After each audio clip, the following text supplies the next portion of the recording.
साल था 1576 1576। हल्दीघाटी के मैदान में दो बड़ी शक्तिशाली सेनाएं आमने सामने थी।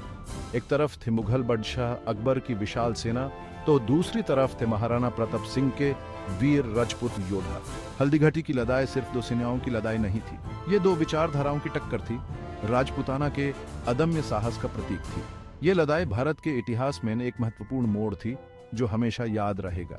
इसने महाराणा प्रताप और उनके वफादार सैनिकों के अटूट साहस और दृढ़ संकल्प को दर्शाया। वो अपनी मातृभूमि, अपनी स्वतंत्रता और अपनी जीवन शैली की रक्षा के लिए लड़ रहे थे।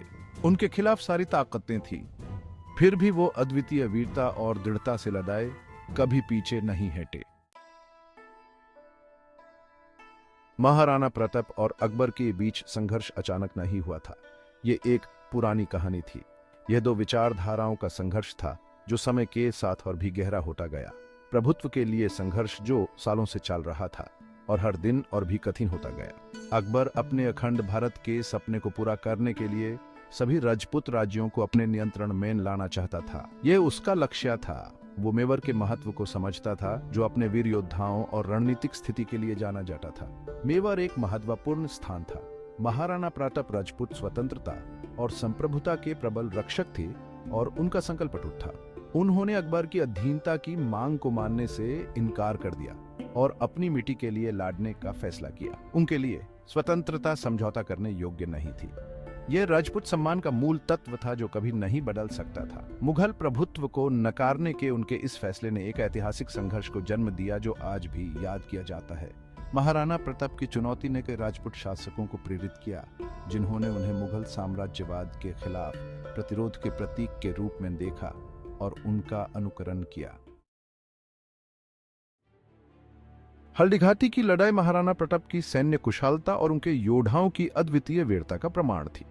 संख्या में कम और हथियारों में पिछड़े होने के बावजूद राजपूत सेना ने बाघों की तरह लोहा लिया। महाराणा प्रताप एक कुशल तलवारबाज और रणनीतिकार आगे बढ़कर नेता कर रहे थे। अपने सैनिकों को अपने साहस और दृढ़ संकल्प से प्रेरित कर रहे थे। वो समझते थे कि मुगल सेना से सीधे टकराव विनाशकारी होगा, इसीलिए उन्होंने पहाड़ी इलाकों का फायदा उठाते हुए गुरिल्ला युद्ध का इस्तेमाल किया। उनके योद्धा, जो पहाड़ी युद्ध कला में माहिर थे, अचानक हमले करके मुगल सैनिकों को भारी नुकसान पहुंचा रहे थे। हल्दीघाटी की लड़ाई का कोई भी वर्णन महाराणा प्रताप के वफादार घोड़े चेतक का उल्लेख किए बिना अधूरा है। चेतक सिर्फ एक घोड़ा नहीं था, वो एक साथी नाम था, एक वफादार साथी जो अपने स्वामी के अटूट साहस को साझा करता था। युद्ध के दौरान जब महाराणा प्रताप दुश्मन सैनिकों से घिरे हुए थे, चेतक ने अविश्वसनीय वीरता और वफादारी का परिचय दिया। वो मुगल सैनिकों के बीच से रास्ता बनाते हुए अपने स्वामी को बचाने के लिए दौड़ा। गंभीर रूप से घायल होने के बावजूद चेतक महाराणा प्रताप को खतरे से दूर ले जाता रहा, अपनी आखिरी सांस तक। कहा जाता है कि उसने एक चौड़ी खाई को पार कर लिया, अपने स्वामी की जान बचाई, लेकिन जल्द ही दम तोड़ दिया। चेतक की अटूट वफादारी और बलिदान महाराणा प्रताप की गाथा का अभिन्न अंग बन गए और हमेशा याद रखे जाएंगे।